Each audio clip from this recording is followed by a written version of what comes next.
Assalamualaikum warahmatullahi wabarakatuh. Salam sejahtera untuk kita semua dan Om Swastiastu. Halo semuanya, perkenalkan nama saya Putu Nanda. Saya dari kelas A, Prodi Pendidikan Akuntansi, Fakultas Ekonomi dan Bisnis, Universitas Negeri Makassar.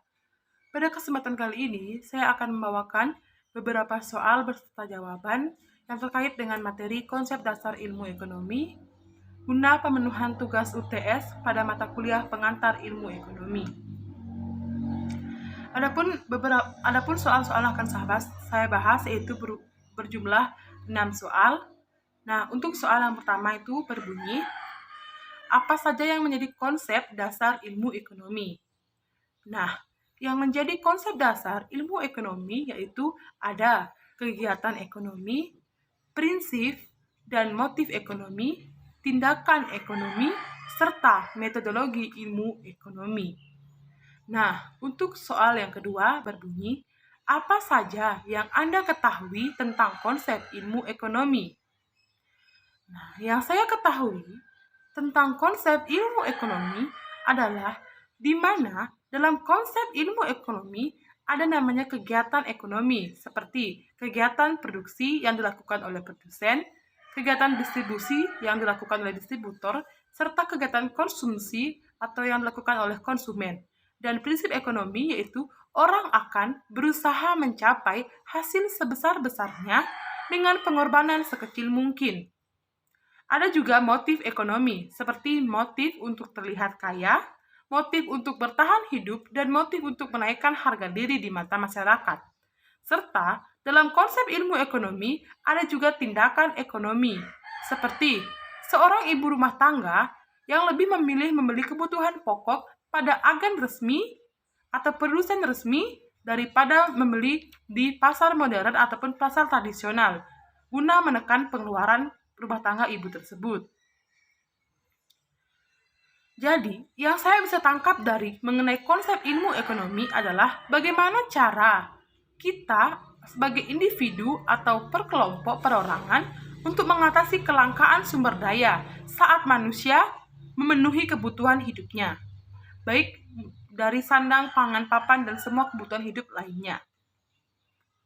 Next, untuk soal yang ketiga, soal ketiga berbunyi, apa pengertian dan tujuan dari ilmu ekonomi? Yaitu pengertian ilmu ekonomi. Pengertian ilmu ekonomi menurut etimologis, ekonomi berasal dari bahasa Yunani yang yaitu oikonomia, yang terdiri dari dua kata yaitu oikos dan nemein. Oikos yang artinya rumah tangga, sedangkan nemein adalah mengelola. Jadi, secara singkat, ekonomi adalah suatu ilmu yang mempelajari tentang caranya mengelola rumah tangga. Namun, secara umum, ilmu ekonomi merupakan ilmu yang mempelajari tentang cara manusia menentukan pilihan saat melakukan proses produksi dengan sumber daya yang terbatas. Lalu, bagaimana dengan tujuan ilmu ekonomi?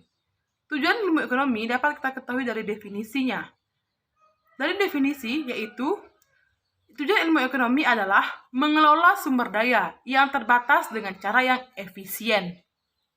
Memastikan manusia terpenuhi semua kebutuhan hidupnya, tapi tetap memperhatikan sumber daya yang terbatas, sehingga tidak dapat membuat kelangkaan pada sumber daya, sehingga akan terus berlangsungnya kegiatan ekonomi. Untuk soal yang keempat, berbunyi, bagaimana pembagian ilmu ekonomi menurut teorinya? Nah, bagaimanakah pembagian tersebut? Pembagian ilmu ekonomi menjadi dua, yaitu ada teori ekonomi makro dan teori ekonomi mikro. Apa itu teori ekonomi makro dan teori ekonomi mikro? Teori ekonomi makro adalah sebuah teori ekonomi yang membahas mengenai kegiatan ekonomi secara menyeluruh. Contohnya, pengangguran dan inflasi. Mengapa disebut demikian? Karena pengangguran dan inflasi dibahas oleh seluruh kegiatan ekonomi di dunia, tidak hanya di Indonesia sendiri, tetapi seluruh dunia membahas kegiatan ekonomi yang berhubungan dengan pengangguran dan inflasi. Maka dari itu disebut dengan teori ekonomi makro. Nah, untuk teori ekonomi mikro adalah teori ekonomi yang membahas perekonomian dalam ruang lingkup kecil atau khusus, misalnya masalah dalam penetapan harga pasar. Mengapa demikian?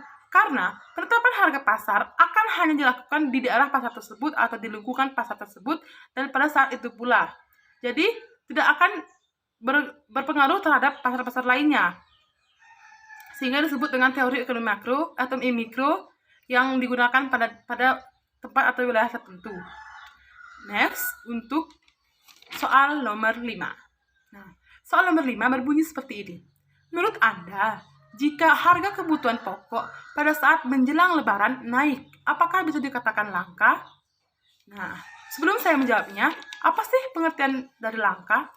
Langka adalah keadaan di mana terjadinya sebuah kekurangan atau keadaan di mana kekurangan akan suatu barang atau kebutuhan pokok disebabkan karena banyaknya pemenuhan kebutuhan pokok dan kurangnya produksi kebutuhan pokok sehingga kelangkaan pun terjadi.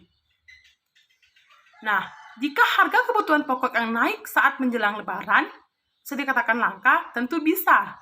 Karena jika harga kebutuhan pokok sudah naik, berarti kebutuhan akan barang itu banyak, tetapi pemenuhannya kurang, sehingga mengakibatkan harga naik, barang pun langka. Dan produsen pun akan merasa bahwa barang tersebut dicari-cari oleh para konsumen, karena barang itu adalah barang-barang yang mereka sangat butuhkan. Sehingga harga pun terlampau sangat tinggi, dan barang pun sulit didapatkan. Sehingga pada saat lebaran, misalkan seperti contoh saja, beras, gula, telur, minyak akan sangat tinggi harganya dan akan sangat sulit didapatkan. Tidak hanya itu, daging pun akan seperti demikian. Harganya akan melonjak tinggi pada saat hari raya ataupun lebaran. Next, untuk soal nomor 6. Apakah bunyi soalnya? Soal nomor 6 berbunyi seperti ini. Mengapa pada saat hari raya keagamaan harga barang-barang kebutuhan pokok naik? Nah, apakah yang menyebabkan hal tersebut? Nah, karena pada saat hari raya, keagamaan, kebutuhan akan bahan-bahan atau bahan pokok meningkat. Ini ada kaitannya dengan kegiatan-kegiatan keagamaan. Terlebih saat hari raya keagamaan, kegiatan memproduksi kebutuhan pokok terbatas. Hal ini dipicu karena para pekerja sudah mulai melakukan cuti.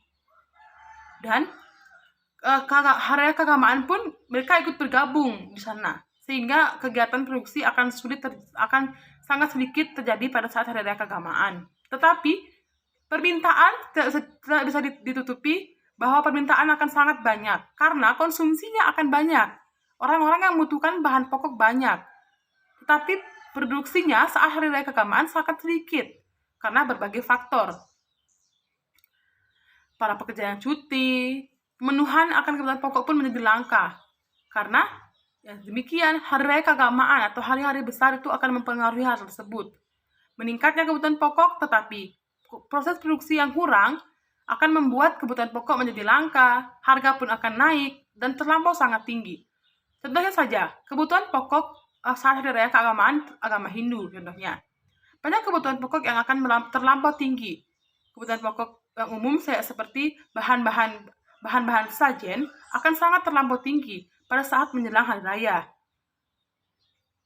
Seperti juga kebutuhan pokok makanan, telur, minyak akan terlampau sangat tinggi harganya pada saat menjelang hari raya keagamaan. Hal inilah yang memicu para produsen meraup keuntungan yang tinggi, tapi para konsumen yang kewalahan untuk mengatasi hal tersebut.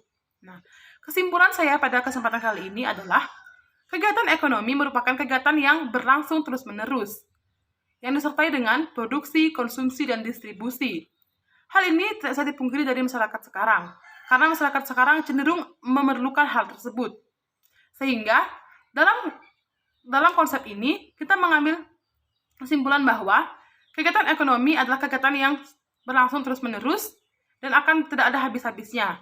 Maka dari itu dibutuhkan inovasi dan inovasi yang lebih lagi. Saya akan akhiri dengan wassalamualaikum warahmatullahi wabarakatuh. Salam sejahtera untuk kita semua dan Om Santi Santi Santi Om.